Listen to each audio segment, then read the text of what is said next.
अस्मदाचार्यपर्यन्तां वन्दे गुरुपरम्पराम् स्थापकाय च धर्मस्य सर्वधर्मस्वरूपिणे अवतारवरिष्ठाय रामकृष्णाय ते नमः।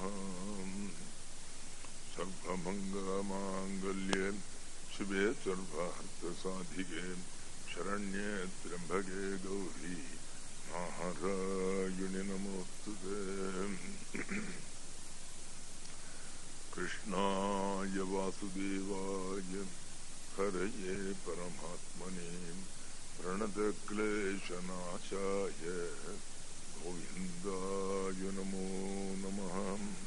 वसुदेवसुतं देवं कंसचाणूरमर्दनं देवकी परमानन्दं कृष्णं वन्दे जगद्गुरुं कृष्णं वन्दे जगद्गुरुम्।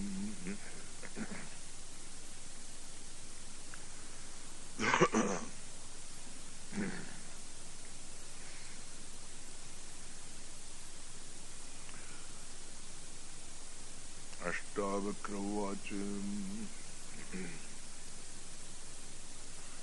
तदा बन्धो यदा चित्तं किञ्चित् वाञ्छति शोचति किञ्चिन्मुञ्चति गृह्णाति किञ्चित् हृष्यति गुप्यति।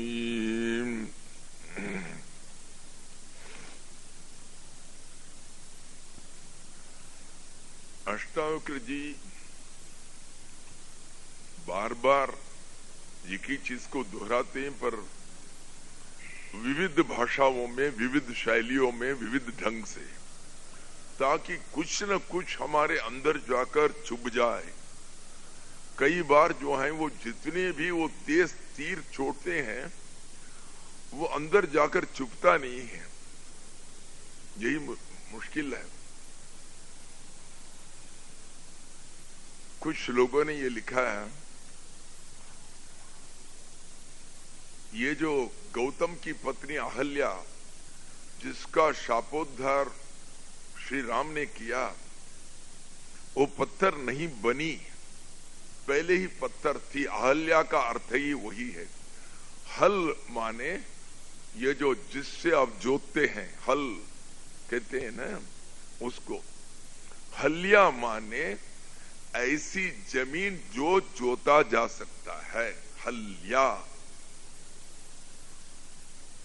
ये जो जोता जा सकता है। अहल्या माने जिसको, जिस जमीन को अब जोतने दे, किस जमीन को, जो पत्थर है, पत्थर के ऊपर जितना भी हल चलाओ उसके ऊपर कोई प्रभाव नहीं पड़ता है, इसलिए वो पत्थर थी पहले से ही। अहल्या का अर्थ ही जो पत्थर था। पत्थर कैसी थी? इतने बड़े महात्मा गौतम जी की पत्नी होकर उनके साथ रहकर भी उनके मन में कोई फर्क नहीं पड़ा। ये है, ये ऐसा एक विमर्शक ने लिखा है। अहल्या यही था कि इसीलिए गौतम जी का श्राप ये था, तुम जैसे पत्थर ही रख रही हो आज तक, तुम ऐसे ही पत्थर रहोगी जब तक भगवान का चरण स्पर्श न पड़े।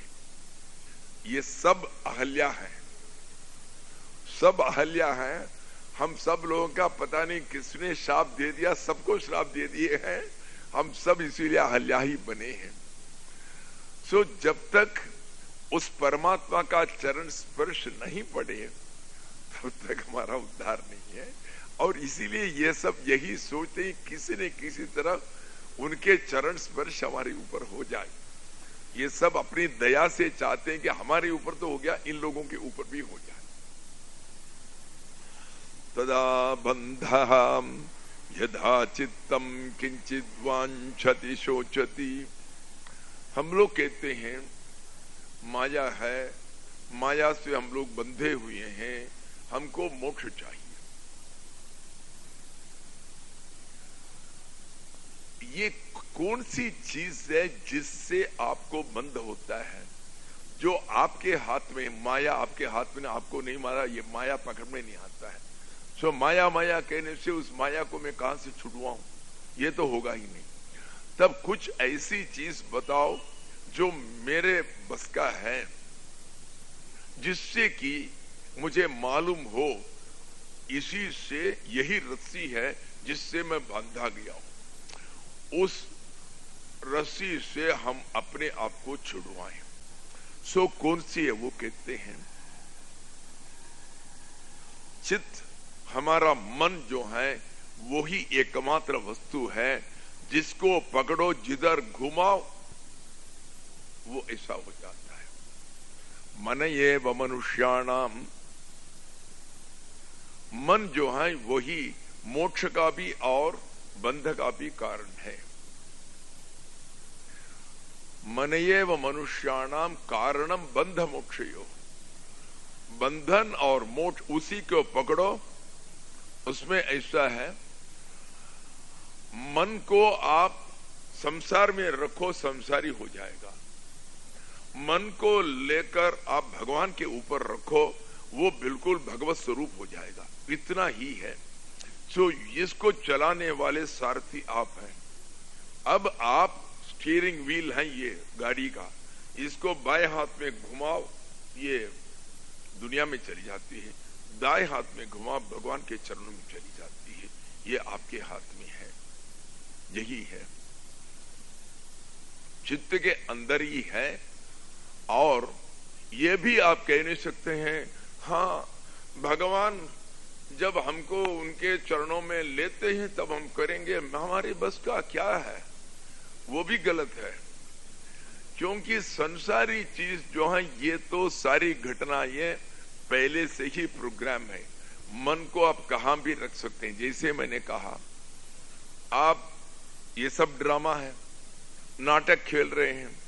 यदि रामलीला में तुलसीदास जी को राम बनाया गया और देखा वहां पंचवटी में आए सीता जी नहीं है, बड़े रो रहे हैं, तुलसी से पूछ रहे हे कल्याणी, हे तुलसी सवेरे उठकर तुमसे लेते थे गोविंद जी की पूजा के लिए, तुम जानती हो क्या कहाँ गई है?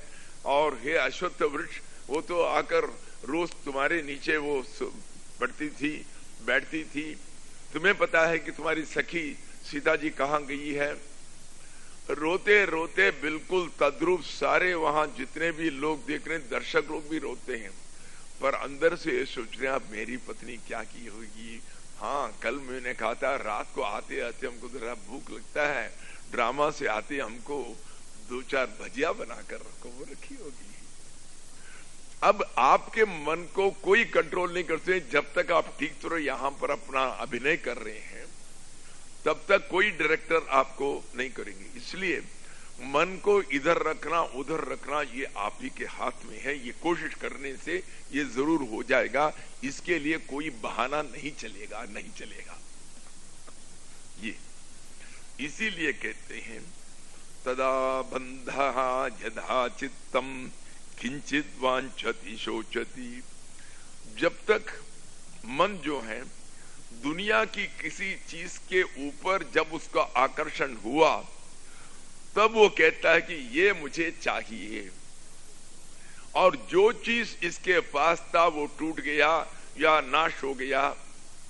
मैं चप्पल वहां छोड़कर आया, गया, चप्पल गया।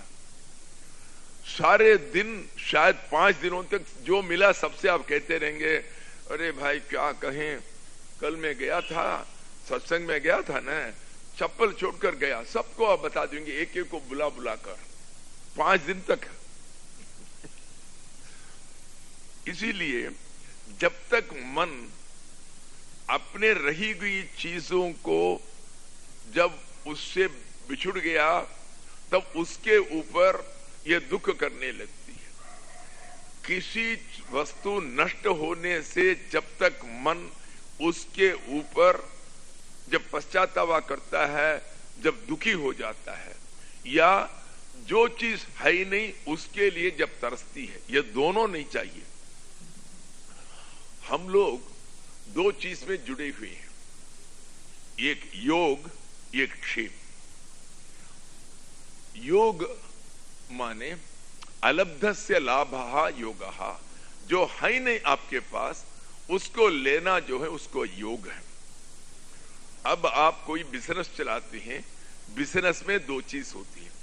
आप माल दूसरे से खरीदते हैं, खरीद कर रखते हैं 2 साल 3 साल, आप कपड़े के दुकान है, कपड़े थोक से आप खरीदते हैं। अब केवल रखने से काफी नहीं, वहां पर पता नहीं कि चूहे आएंगे सबको काट लेंगे, उसकी संरक्षण करना है। 2 डिपार्टमेंट हैं, एक खरीदारी डिपार्टमेंट है, एक उसका संरक्षण। सो योग माने खरीदना, क्षेम माने जो है हमारे पास उसकी खूब संरक्षण करना। अलब्धस्य लाभः योगः, लब्धस्य संरक्षण, जो लब्ध हुआ है, जो उपलब्ध है, जो हमारे पास है, उसका संरक्षण करना, उसको क्षेम। इसीलिए आपका योगक्षेम कैसा है, आपको जो चीज चाहिए आप उसको लेते हैं क्या, वो मिलता है क्या? जो चीज आपके पास है वो ठीक है क्या? मेरा बेटा, मेरी पत्नी, ये सब मेरी माल है, सो इनका संरक्षण भी तो करना पड़ता है, ये क्षेम है हमारी। और मेरे बेटा का शादी करना, एक बहू को घर में लाना, ये खरीदारी है ना? तो ये जो है ये योग में आ गया। तो योगक्षेम, ये 2 चीज है, इन दोनों में लगाव मत रखो। कोई चीज ये मत सोचो अरे सब लोगों के पास फ्रिज है, हमको भी एक फ्रिज चाहिए, सोचो मत। जब इतने दिनों से तुम्हारा काम चला, तुम्हारे दादा का काम चला बगैर फ्रिज का, तुम्हारे परदादा का काम चला बहुत बढ़िया सा बगैर फ्रिज का, अरे क्या बात है, छोड़ो ना, फिर क्या जरूरत है? सो न किंचित वांछति। हाँ, ये दूसरी बात है कि प्रारब्ध की वजह से किसी ने शांतान जी को ये फ्रिज देने लगा, शांति ने कहा नहीं मुझे नहीं चाहिए, फिर भी छोड़कर गया, मैं उसको आपके पास दे दिया, ये प्रारब्ध है आपको जो मिला, वो दूसरी बात है। परंतु आप उसके लिए तरसना मत। न किंचित वांछति, मन को कोई चीज नहीं चाहिए, जो है उसी से तृप्त है। परंतु जो है उसी से तृप्त है, उसको मैं ठीक रहूं, उसमें से कोई चीज नीचे आकर नीचे गिरा, फूट गया, उसी के ऊपर हम रोते रहे 8 दिन तक, देखो मैं चाइना से लाया, मेरा बेटा चीना गया था, ये ऐसा यहां नहीं मिलता है, ये बहुत मुश्किल है। अब उसके ऊपर वर्णन करते मत रहो, उसके ऊपर मन मत रखो। सो न शोचती, शोचती माने दुख करना। सो न दुख करो जो चीज चली गई है, न आप तरस करो जो चीज है नहीं उसको पाने के लिए, ये दोनों चीज मत करो। आचार्य शंकर एक बहुत बढ़िया सा किताब लिखे, उसका हिंदी में भी है, उसका नाम है प्रश्नोत्तर मालिका। कई कई प्रश्न है जिसका उत्तर है। एक उसमें कहते हैं दुनिया में सबसे भारी चीज कौन सी है? कौन सी है महाराज? पत्थर?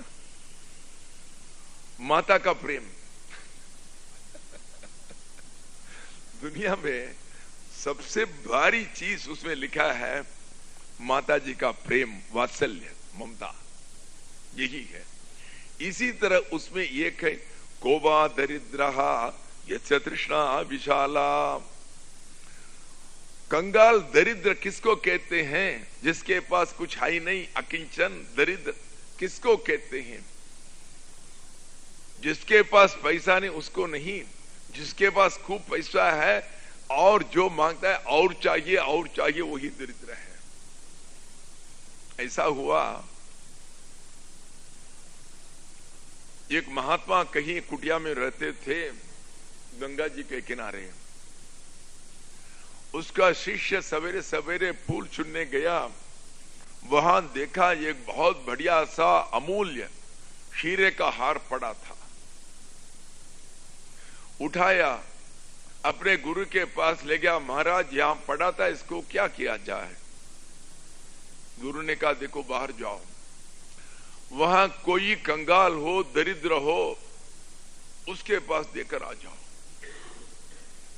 ये तो ये पढ़ा है, शंकर का ये किताब तो इनको पढ़ाई गई है, कोवा दरिद्रः यस्य तृष्णा विशाला, जिसकी आशा जो है बहुत विशाल है, बहुत विस्तृत है, इसलिए वो बाहर जाकर देखने लगा।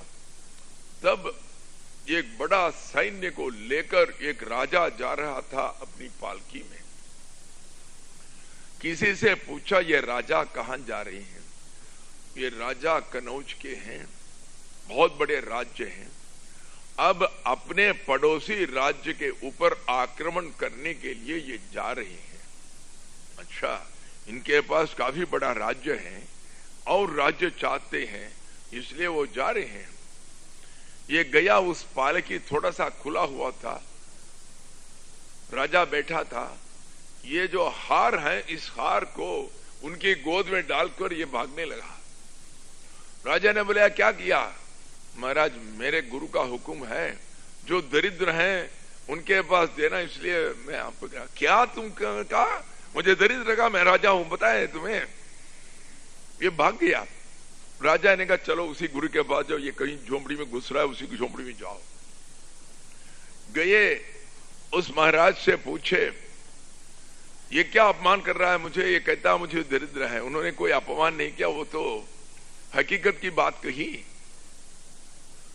क्योंकि आप इतना बड़ा राज्य रहते हुए इससे आपकी तृप्ति नहीं हुई, और चाहिए, कहते हैं यही तो दरिद्र है। कोवा दरिद्रः यस्य तृष्णा विशाला। इसीलिए जब तक आप और किसी की माल के ऊपर नजर रखते हैं या तरसते हैं कुछ पाने के लिए, बाहर की वस्तुओं की, दुनिया की वस्तुओं को, या जो दुनिया की वस्तु आपके पास है वो नष्ट हुआ, कोई चोरी में ले गया, नीचे गिरा, बिल्कुल ये खत्म हो गया, ये बहुत दिन हुआ, जीर्ण हो गया, जब हाय हाय करके उसके ऊपर आप रोते रहेंगे, तब तक आपका बंधन है। तब तक इसका मतलब है कि कोई एक छोटी सी एक लेखनी या पेन को भी आपके ऊपर इतना अख्तियार और अधिकार है, जो अपनी भाव और अभाव से आपको नचाने लगता है।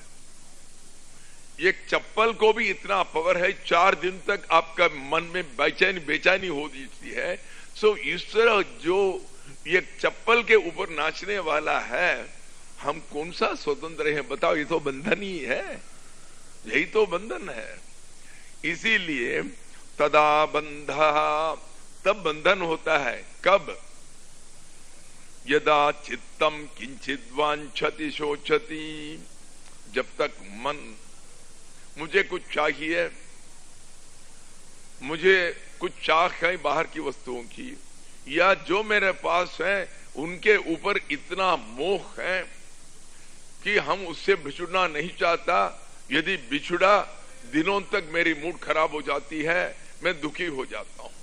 ये दोनों न हो, अर्थात तृष्णा न हो, आशा न हो, ताकि वस्तुओं को लेना मत। ये जो है, ये भविष्य की बात है। अरे भविष्य तो आती नहीं, भविष्य की क्या आशा करते हो? भविष्य आएगा तब देगा, तब जाएगा, देखेगा। और भविष्य तो आता नहीं। जब आप भविष्य को पकड़ने लगा, वो आज हो गया, कल को किसी ने पकड़ कर देखा? अच्छा, तब जो क्षेम होता है, जिस चीज को आपने रखा है अपने पास, ये तो अतीत की बात है, कभी खरीद कर रखा, तो ये तो अतीत की बात है। इसलिए अतीत को भी छोड़ो, भविष्य को भी छोड़ो, बस जो अब है उसी से संतुष्ट रहो। जीवन मुक्त कौन है?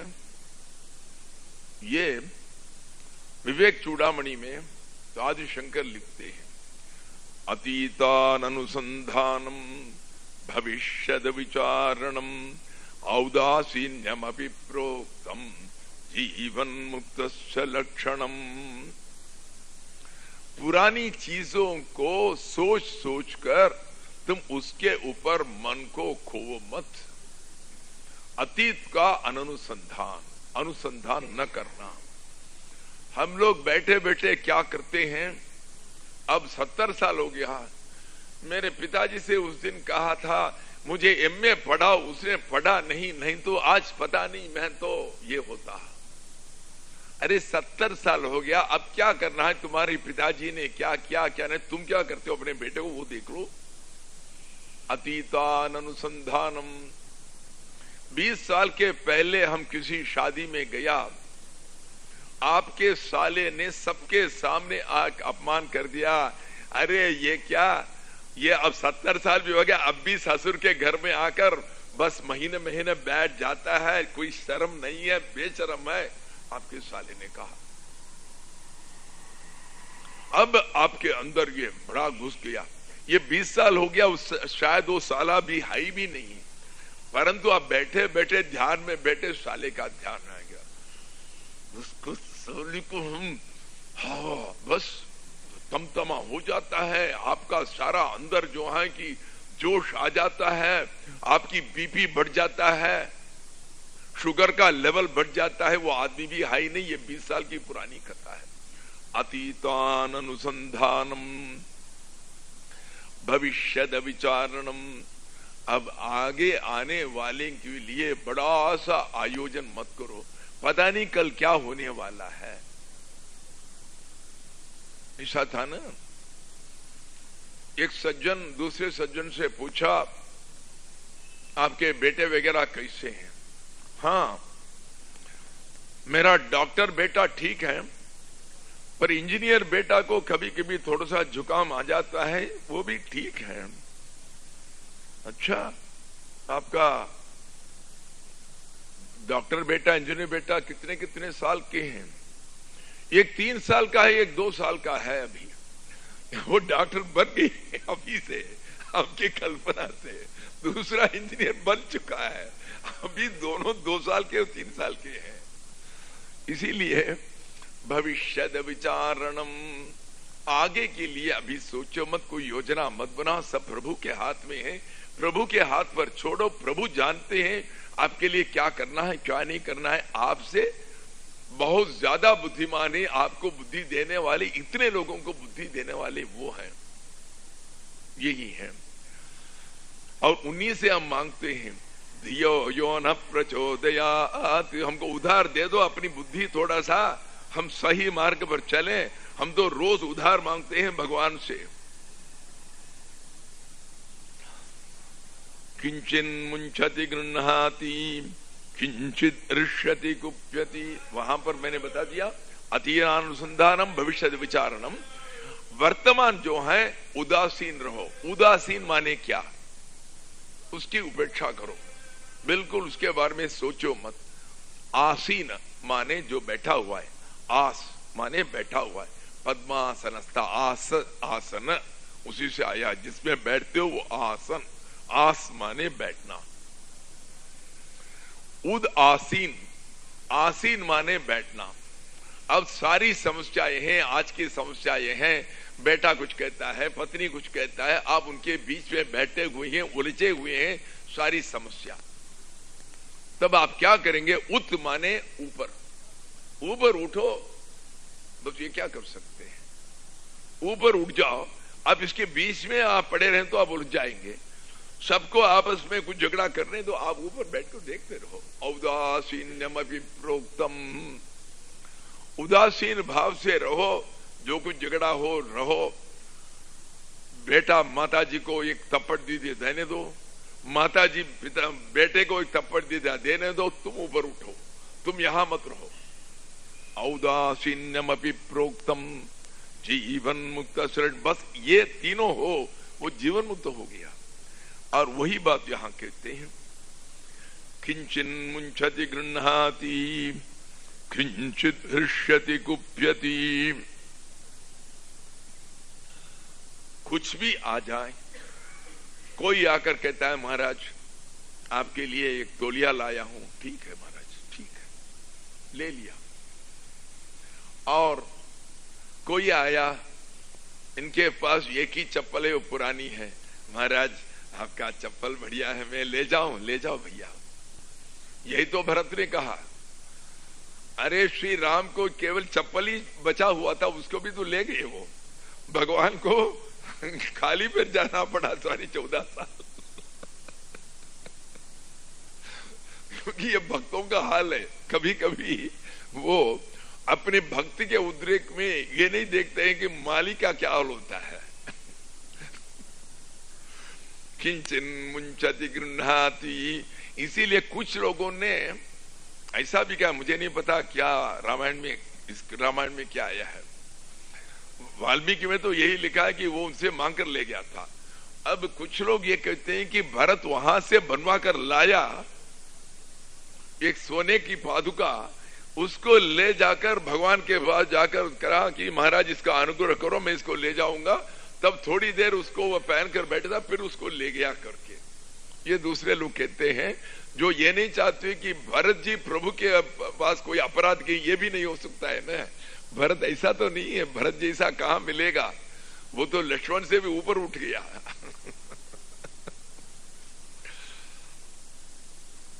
किंचन मुंचति गृह्णाति, जो मिला उसको स्वीकार किया, जो गया परवाह नहीं, जाने दो। किंचित मुंचति, उसको छोड़ देता है, गया गया कोई बात नहीं, इसमें क्या हुआ। किंचन मुंचति गृह्णाति किंचित हर्ष्यति कुप्यति। और कभी कभी किसी ने कोई छोटी चीज दिया, महाराज ये आपके लिए लाया हूं, ये कहो कि ये नारियल का पानी, छोटी सी चीज है। अरे बाबा बहुत बढ़िया, मुझे तो बहुत पसंद है, बड़े चाव से पीते हैं। ये सोचते हैं वो लोग तो ऐसी नहीं। ये भक्तों को कभी कभी खुश करने के लिए ये बोलते हैं। हमारे गुरु महाराज के लोग जो हैं खोआ बनाकर लाते थे, खोआ में खूब ये डालकर, शक्कर डालकर ये खोए का कुछ बनाते हैं जिसको मिल्क केक कहते हैं। वो बनाकर फ्रेश लाते हैं। मेरे गुरु महाराज को बहुत पसंद है, वो पिछले बार तो बहुत बार कहा, वो ले गए। हम खुद थे वहां, उनके पास ही थे, मैं उनके हाथ को देख रहा था। वो लिया इतना सा, उसको अभी तक डाला नहीं। ऐसे ही कहते हो, ये कुछ लोगों से कुछ पूछा तुम कब आए हो या हो, तब उन्होंने कहा अरे मूर्ति साहब आपने लाया ना, बहुत बढ़िया बहुत बढ़िया, ये अभी तक डाला ही नहीं। और वो खुश, अरे देख गुरु महाराज को मुझे पता था, उसको वो अंदर ही नहीं डाले, उसको वापस उसी में डाल दिया। ये होता है। सो आप छोटी सी बात दे दीजिएगा, उससे वो हर्षित हो जाते हैं। जैसे भगवान श्री कृष्ण सुदामा क्या लेके थे, बिरसाल याचित्वा चतुरो मुष्टि ने, उसकी पत्नी 4-4 घर में जाकर 4 तरह की चिवड़ा मिली, वो भी एक तरह की नहीं, कोई लाल वाला, कोई सफेद वाला, कोई पुरानी, कोई नई, इसको सब उसमें चुथरे में डालकर वो ले गई है। और किंचित करो तुर्व विभूरिकारी, सुदामा जब जाते हैं तब देखते हैं अरे भगवान तो कुछ कहा नहीं मुझे, वो तो रात को सोते वक्त भगवान ने अपने कमरे में सुलाया ना सुदामा को।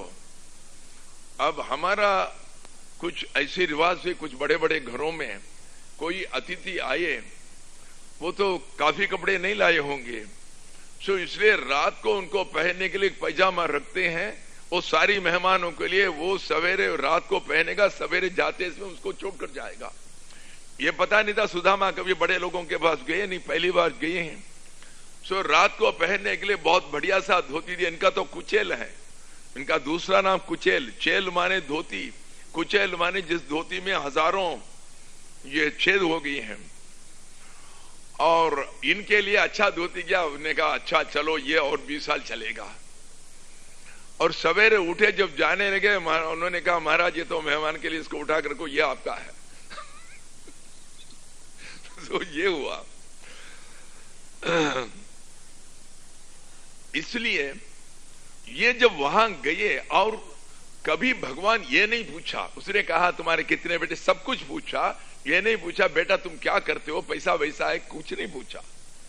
तब ये कहते हैं ये तो भगवान की दया, उनको पता है यदि मैं पैसा दे दूं माध्यति, अरे इनको मद आ जाएगा मेरे पास सब पैसा है करके। सो इसीलिए भगवान ने बड़ी कृपा की, उनको पता है मुझे तो भगवान की पथ पर जाना है, मुझे क्या करना है पैसा रखकर। फिर जब जाकर देखा इतनी बड़ी महल निर्मित हो गई है रात ही रात, और पत्नी जो है सर्वाभरण भूषिता सर्वालंकार भूषिता हजारों सखियों के साथ खड़ी है। भगवान को कहते हैं, हे भगवान मैंने इतना दिया और उसको तुम बढ़ा चढ़ाकर तुमने सोचा कि मेरे भगत ने इतना दे दिया इतना दिया। सबको ये कहते रहेंगे, पता नहीं कितने दिनों तक जो भी जाता कृष्ण भगवान कहते थे, अरे सुदामा आइए, अरे क्या बहुत दिन हो गया मेरा तरसता। ये लोग गुलाब जामुन देते, जिलेबी देते, कभी चिवड़ा नहीं देते यहाँ महल में। वो चिवड़ा ले आया, बहुत बढ़िया रहा, बहुत बढ़िया रहा। सो छोटा सा दिया स्वल्प में भी भूरिकारी, थोड़ा सा दिया उसके बहुत बड़ा चढ़ा कर कहते हैं। भगवान खूब देते हैं फिर भी उसको शर्म आता है, अरे मेरा भगत तो इतने बड़े काम किया, मेरे लिए इतना बड़ा प्रेम है, उसको तो सब कुछ खोना चाहिए, मैं इतना ही दे सकता हूं। इस तरह करके किंचित हृष्यति, थोड़े से मुझे उसका हर्ष हो जाता है। इसी तरह एक बात और दिखेगा, यही महात्मा का है जिससे आप पहचान नहीं सकते। किंचित कुप्यति, छोटी सी चीज उसको क्रोध भी आ जाएगा फिर भी वो जीवन मुक्त है। बात यही ना, कभी कभी थोड़ा सा क्रोध दिखाना ही पड़ता है। रामकृष्ण परमहंस से कथा कहते थे, वो एक ब्रह्मचारी एक शाम को कहता है, देखो मैंने तुमसे ये कहा किसी को काटो मत, परंतु ये नहीं कहा फुसफुस मत करो, नहीं तो वो लोग आकर तुम्हें बिल्कुल ऐसे कर देंगे कि निर्जीव करके चले गए हैं बच्चे लोग। इन्होंने कहा काटना नहीं, बिल्कुल चुप रहा, और लोगों ने इसको नीचे मारा पीटा। तब उन्होंने कहा नहीं, किसी को तुम्हारे ऊपर तुम्हारे शोषण करने मत दो, उसके लिए तुम बल का प्रयोग मत करो, केवल थोड़ा सा अपनी दांत दिखाओ, अपना फुसफुस करो, अपने फंड को उठाओ, वो भाग जाएगा, इतना ही करो, किसी को काटो मत। इसीलिए कभी कभी इनको थोड़ा सा कोप का प्रकटन करना पड़ता है, जितने भी हो। देखिए बाकी सब महात्मा लोगों का है, कोई आशा नहीं उसके अंदर, और कोई चीज गई उसके लिए कोई दुख नहीं, कुछ भी आया स्वीकार किया, कुछ भी गया वो भी स्वीकार उसके ऊपर नहीं था, और जितनी भी छोटी सी चीज मिली उससे उसको सुख मिला।